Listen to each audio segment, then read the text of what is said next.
the brand is Eleiko. Eleiko is a 1927, 1957 brand. It's been, I guess, the aspirational weightlifting equipment. Everyone, at least on our age range, grew up seeing Eleiko on the platform. I guess my question is, when were yung mga first experiences nyo, I guess, of weightlifting, and when did you see or discover Eleiko? I think Eleiko's with us since nasa Universidad de Zamboanga kami. Okay. Kasi may Eleiko barbell na nagtagal for 20 years. So Eleiko is with us talaga.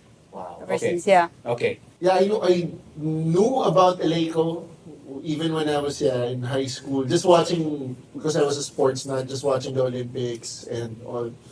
And I know about the brand but could never find it. I think first ata was sa Rizal, di ba? Meron din sa Rizal. Yeah, meron sa Rizal. Mga luma. Mga luma sa Yes. Rizal. Like, Tapos yung parang, sobrang luma na gamit Yeah. sa Rizal. Those I remember. Yeah. And I think I've seen it like in other gyms. Like, obviously, it's just a dream to have because it's super hard to get. Like before. Yeah. Walang distributor talaga here. Sana may question ako sa'yo, Ken. Oo. Bakit Eleiko ang dinala mo dito sa Pilipinas? We Kasi were just- risky siya. Yeah. And parang hindi lahat ng Pilipino kayang bumili ng Eleiko. Correct. So why Eleiko? Nakikita ko na siya dati, and I knew it was a prestigious brand. There came a time, 2020, I guess the pandemic gave us a realization that if we wanted to do it, if we were serious about where we wanted to go, we had to try with the best. It is a very aspirational brand. It led me to other networks of excellence as well. I think that's also the reason why I think Flip is here, Coach Julius here, and Heidelin Diaz is here, is because we all come together to be the best at wherever we are, and I think that's what puts us on the table. I'm very proud to say that this is what most, if not all, great competitions have used and will use for the next decades to come. I'm very much proud and happy to be part of this team that everyone was in it. It is I think, a gesture that we were serious, and this is a gesture that I think our athletes should be, I guess, excited about in, going to Yeah. Glorietta, preparing for July 11 and 12, is that all of your efforts, we did not put in vain. Like, this is really something that we wanted, I guess, the participants to really experience. Yun nga HD LiftOff, we will be using the platform. Kasi we want the participants will experience how it feels like to snatch with the Eleiko bar. Bumuhat sa international platform. So, itong item natin dito, where everyone co-invested in, this is called the Eleiko IWF competition platform. So, when you take a look at this is a full oak wood. It's a hardwood. The platform itself is 4 meters by 4 meters by 10 cm thick. The entire weight of this is FYI, it's 1,080 kilograms. Wow. This is as heavy as Nearly a ton. that's as heavy as an L300 van. In terms of durability, it's the least risk of warping. We will also have the IWF competition barrier. That barrier is usually being used because Pag tinapon, di ba? pag natapon sa harap, Kinabahan, nahulog.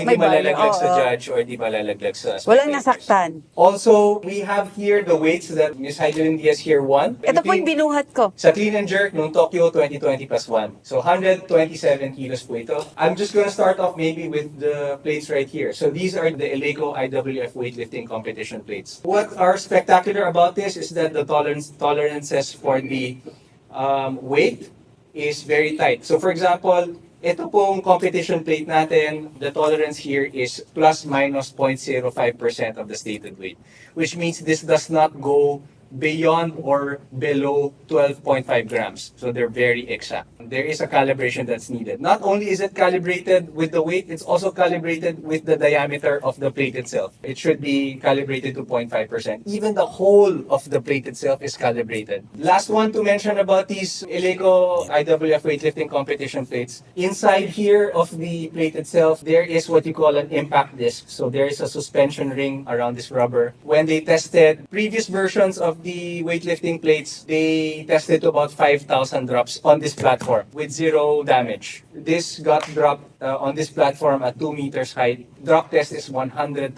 drops. It's something that Eleiko is very proud of in terms of how this was made. I guess the next one to dork about, I don't know if you have, right now is the bar. This is the old bar.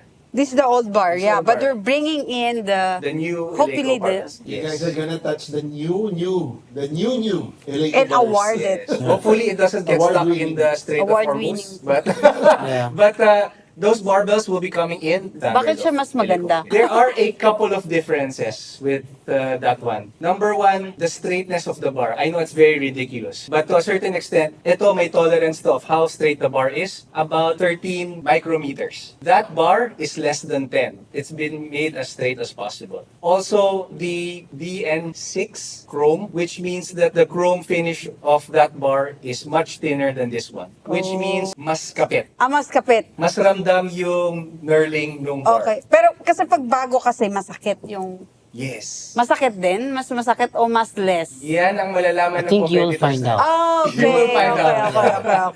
Okay. Yeah. There's also one thing I want to mention about that bar. It's sensor ready. So I think that's something that's very exciting to test. What VVT. sensor ready? So- There's a chip that you can put at the end of the bar. So the sensors you attach to both ends. Once the sensor is in and when you're lifting, there's an Eleiko app that will be Okay. able to give you the data that you would need. Tsaka yung ano, diba, the bar is supposed to be round, even rounder. Yeah, so there are yung tolerances yung there. tolerances na, like, it will feel even rounder. I think last one to discuss on this entire setup as I take out the change plate is this. Last one is just really to say that these Eleiko drop tested by HDWLA. So IWF, IPF, and WPPO certified. So it's been certified by 3 governing bodies for lifting. And these are also calibrated to 0.5%, plus minus 0.5%. We will also obviously have the Eleiko magnesia container. So we will also have the Eleiko weightlifting competition plate racks, which means the experience of loading will be on both sides already of the platform. So it's really a setup that I think at par with international competitions. Not only are we doing Eleiko on the competition floor, we will also have a few Eleiko setups on the warm-up area. We'll also have platforms. And last one, really want to thank also, maybe outside of Eleiko, we will be also having rep weightlifting platforms and equipment just to fill out the warm-up area. We will be selling some of the equipment Yes. from the competition, so wait for the announcements. I guess with that said, ma'am, are you excited? Kayo ba excited na matry ang barbell ng Eleiko and international platform ng Eleiko? Kasi kami sobrang excited na para maramdaman nyo. First time sa Philippines. For regular updates and more details, head over to hdliftoff.com or connect with us through FB and IG at hdliftoff.